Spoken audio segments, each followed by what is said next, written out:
আসসালামু আলাইকুম everyone, welcome to my channel. আশা করছি সবাই খুবই ভালো আছেন। আজকে আমি আপনাদের সাথে শেয়ার করতে চলে এলাম মজার সকালের জন্য একটি মজার নাস্তা। ভাত আর রুটি সবসময় কিন্তু সবার খেতে ভালো লাগে না, তো আমি আজকে ডিফারেন্ট টাইপের একটি সকালের জন্য নাস্তা তৈরি করলাম। আশা করছি আপনাদের সবার কাছেই ভালো লাগবে। তো চলুন দেরি না করে দেখে নিই আমার এই মজার নাস্তাটি আমি কিভাবে বানিয়েছি। কড়াইতে আমি তেল দিয়ে দিলাম। পুরটা আমি বানিয়ে নেব, এর জন্য আমি কুচি করে রাখা পেঁয়াজ আর কাঁচামরিচ দিয়ে দিলাম। এখন ভালোভাবে ভেজে নিচ্ছি আমি। লবণ দিয়ে দিলাম আমি স্বাদ মতো।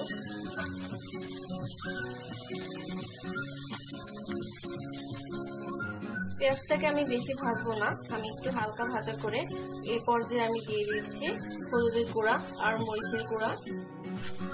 মিশিয়ে নিচ্ছি ভালোভাবে।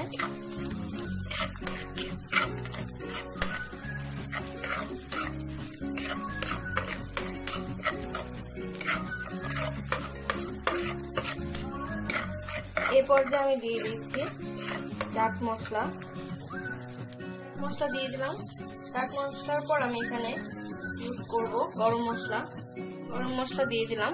এখন আবার ভালোভাবে পেঁয়াজের সাথে মিশিয়ে নিচ্ছি।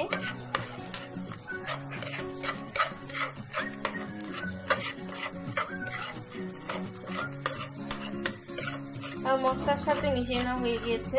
এই পর্যায়ে আমি সেদ্ধ করে রাখা 3টা আলু দিয়ে দিব। এখন এখানে 3টা আলু সেদ্ধ করে ভালোভাবে ম্যাশ করে নিয়েছি।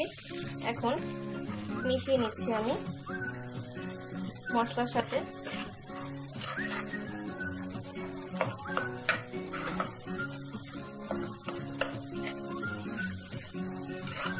মশলার সাথে আলুগুলোকে ভালোভাবে একটু ভেজে নিতে হবে।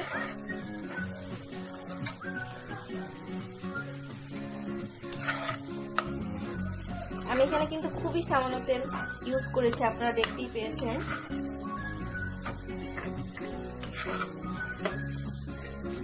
আমি আলুগুলোকে ভালোভাবে মিশিয়ে নিচ্ছি। আর পুরটা রেডি করা হয়ে গেছে। এখন আমি একটি বাটিতে নামিয়ে রেখে সাইডে রেখে দিচ্ছি। এখানে আমি একটি ডো বানিয়ে রেখেছিলাম।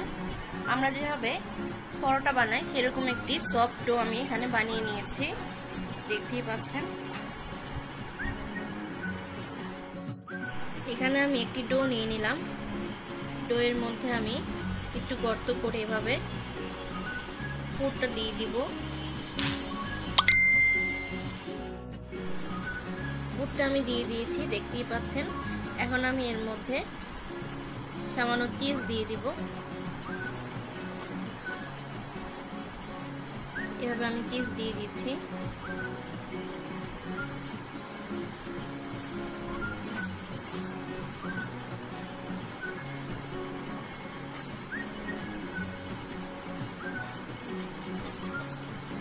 এই নাস্তাটা কিন্তু খেতে খুবই মজার আর অনেক বেশি টেস্টি হয়। দেখতেই পাচ্ছেন আমি এভাবে মুড়িয়ে নিয়েছি। এগুলো আমি বানিয়ে নিয়েছি, দেখতেই পাচ্ছেন। দেখতে কতটা সুন্দর লাগছে।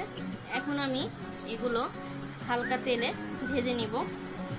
খুবই সামান্য তেলে এগুলো আমি ভেজে নিচ্ছি।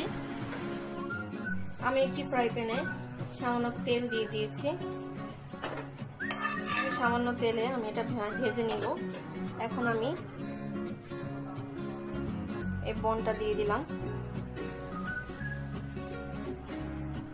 বনের উপরে আমি একটি ডিম ফেটিয়ে রেখেছিলাম। ডিমটা আমি ব্রাশ করে দিচ্ছি এভাবে উপর থেকে, দেখতেই পাচ্ছেন। এভাবে আমি ব্রাশ করে দিচ্ছি ডিমটা দেওয়ার কারণ হচ্ছে অন্যরকম একটি কালার আসবে, সেই কারণে আমি ডিমটা দিচ্ছি উপর থেকে।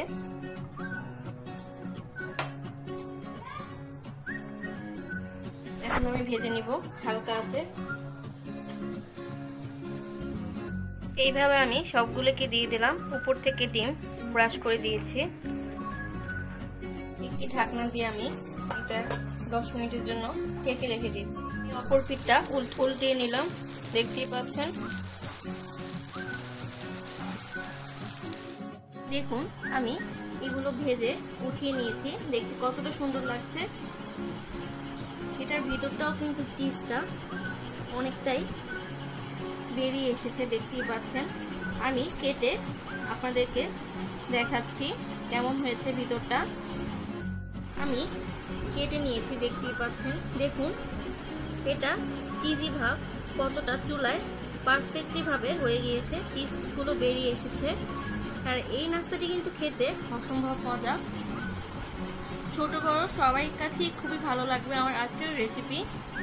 আমি আপনাদের সাথে সবসময় ইজি রেসিপিগুলো শেয়ার করার জন্য চেষ্টা করি, সকাল বিকেলে নাস্তার জন্য, যাতে আপনারা ঝটপট নাস্তা বানাতে পারেন। এই নাস্তাটি কিন্তু ছোট বাচ্চাদের টিফিনের জন্য কিন্তু অসাধারণ। আর হঠাৎ বাড়িতে কোনো অতিথি এলে তো কথাই নেই, ঝটপট আপনারা এই নাস্তাটি বানিয়ে ফেলতে পারেন। দেখতেও কিন্তু অনেকটাই সুন্দর, বার্গারের মতো। দেখুন কতটা সুন্দর লাগছে, খেতেও কিন্তু অসাধারণ। আশা করি আমার আজকের রেসিপি সবার কাছেই ভালো লাগবে। যদি ভালো লেগে থাকে অবশ্যই আমার চ্যানেলটি সাবস্ক্রাইব করবেন এবং অবশ্যই একটি লাইক দিবেন, এবং আমার এই রেসিপিটি আপনাদের ফ্রেন্ডস অ্যান্ড ফ্যামিলির সাথে শেয়ার করবেন। সবাই ভালো থাকবেন, সুস্থ থাকবেন। আল্লাহ হাফেজ।